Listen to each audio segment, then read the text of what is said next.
हम आपको बता दें कि 25 जून 2020 को निचलौल थाना क्षेत्र के अंतर्गत ग्राम सभा सिमराहना में ग्राम सभा के प्रधान और उनके समर्थकों ने एक गरीब परिवार को बेरहमी से पीटा।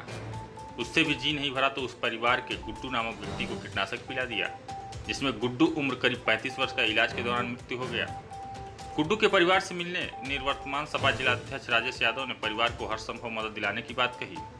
साथ ही अपने सपा के शीर्ष नेतृत्व को अवगत कराकर परिवार को आर्थिक रूप से सहायता देने की भी बात कही तथा भाजपा सरकार पर निशाना साधते हुए वर्तमान सरकार पर गंभीर आरोप लगाते हुए सपा अध्यक्ष ने कहा कि वर्तमान सरकार जब विपक्ष में थी तो उनका कहना था न गुंडा राज न भ्रष्टाचार, अब की बार भाजपा सरकार। योगी जी ने इस बात पर मुख्यमंत्री बने कि भाजपा की सरकार बनी तो गुंडा बलात्कारी सब जेल में होंगे, गुंडे प्रदेश के बाहर होंगे।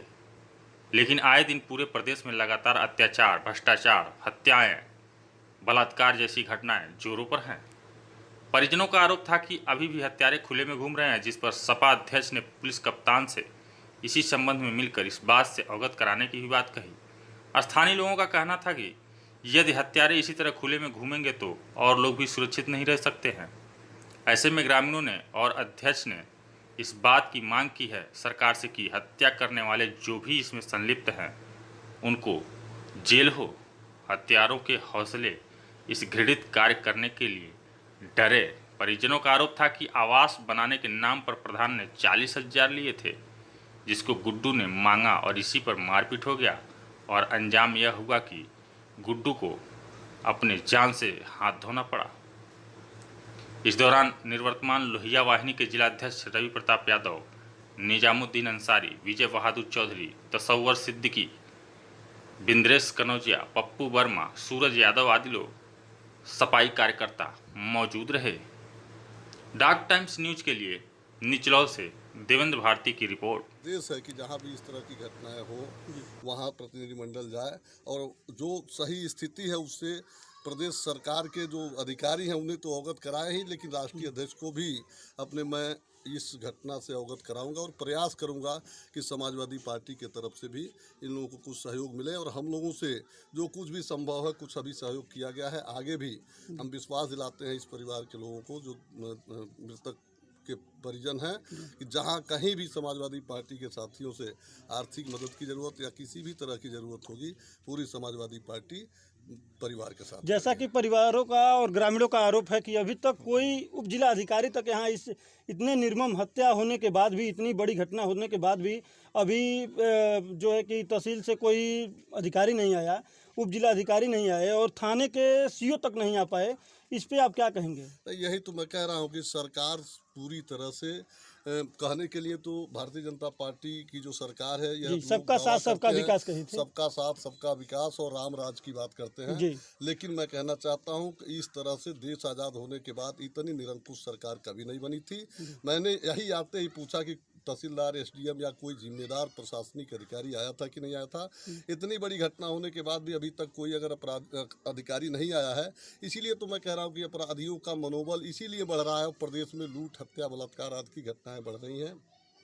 और जब समाजवादी पार्टी की सरकार थी तो भारतीय जनता पार्टी के लोग कहा करते थे कि न गुंडा राज न भ्रष्टाचार, अब की बार भाजपा सरकार।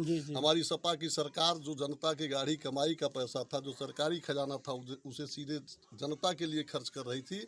लेकिन इस सरकार में पूरी तरह से भ्रष्टाचार बढ़ा हुआ है। थाने में जाइए, बिना पैसे का कोई काम होने वाला नहीं है।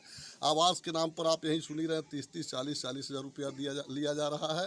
कोई परिवार का कोई कहीं भी मारपीट, झगड़ा, विवाद होता है, अगर थाने में जाइए बिना पैसा दिए कोई सुनने वाला नहीं है। हमारे मुख्यमंत्री जी ने सबसे अच्छी योजना ये अपराध पर नियंत्रण लगाने के लिए 100 नंबर डायल की चलाया था। और आज 100 नंबर डायल का हाल ये है कि आज उसको नाम, गाड़ी वही, सिपाही वही, होमगार्ड वही, ड्राइवर वही, नाम बदल दिया। भारतीय जनता पार्टी के लोगों ने 112 नंबर कर दिया। जब सपा की सरकार थी, जैसे ही 100 नंबर डायल करते थे 10 से 15 मिनट में पुलिस दरवाजे पर पहुंचती थी। और आज 112 नंबर मिल ही नहीं रहा है, पुलिस पहुंच भी रही है तो किसी को कोई न्याय नहीं मिल रहा है। पूरी तरह से उत्तर प्रदेश में भ्रष्टाचार का बोलबाला है। इसलिए मैं कहना चाहता हूं कि आज जनता भी सोच रही है कि समाजवादी पार्टी की सरकार में जनहित में कार्य हो रहे थे, गरीबों की बातें सुनी जा रही थी।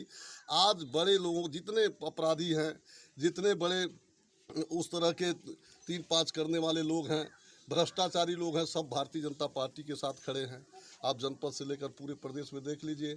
मुख्यमंत्री जी कहते हैं कि अपराधी या तो जेल में है या जेल से बाहर हैं, तो अपराध डेली हो कहाँ से रहा है। मेरा यह दावा है कि जितने अपराधी हैं सब भारतीय जनता पार्टी के साथ और भारतीय जनता पार्टी के नेताओं के साथ मिलकर प्रदेश की जनता को लूट रहे हैं और प्रदेश के विकास, प्रदेश के खजाने को भी लूटने का काम कर रहे हैं। डॉग टाइम्स न्यूज, सच का साथ, जहां खबरों का सिलसिला चलता ही रहेगा।